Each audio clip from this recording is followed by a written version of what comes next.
Poetry because. Poetry because it is the mouth that speaks when all other mouths are silent. Glenis does an amazing job through words. Poetry because the shy girl in the back of the classroom needs a microphone. You can tell that they come from somewhere deep inside of her. Especially to those who have fallen through the cracks. And that they actually inspire others, maybe to find their voice. Daydreamers become readers and imagination leaders, fluent in metaphors, spinning amongst the stars. If I had to think of a way to describe Glenis, I would imagine her to be a flame. She's the candle. People seem to be drawn to her, which is a gift.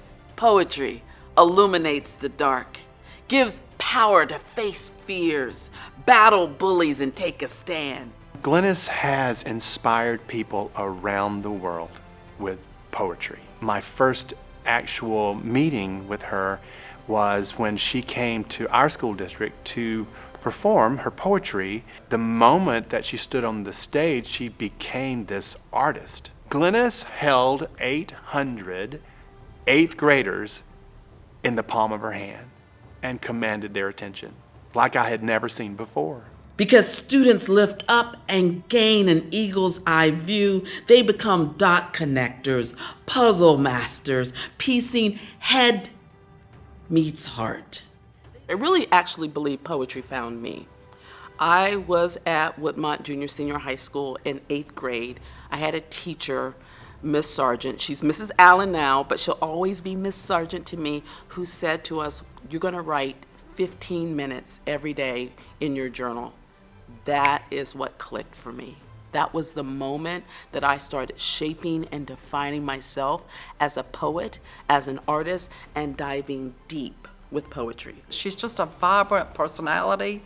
She's vibrant in her thoughts. Because geography, because creativity, because beauty and struggle. I also thought of the word that she's endearing.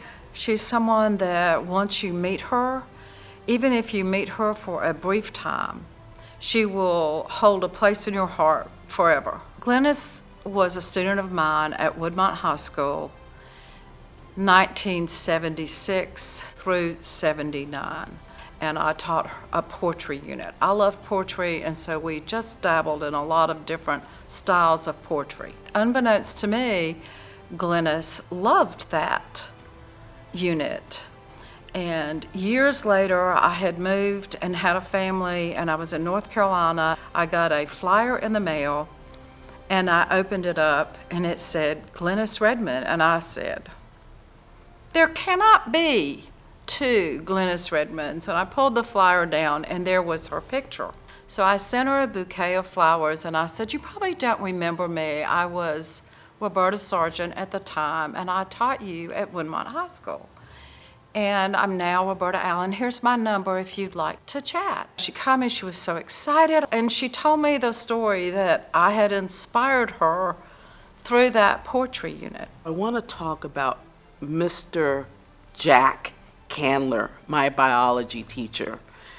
I walked in his class first day of my freshman year and sat on the front row, and he looked at me and said, a black girl sat there last semester. She was a straight A student. I believe you will be too. Poof.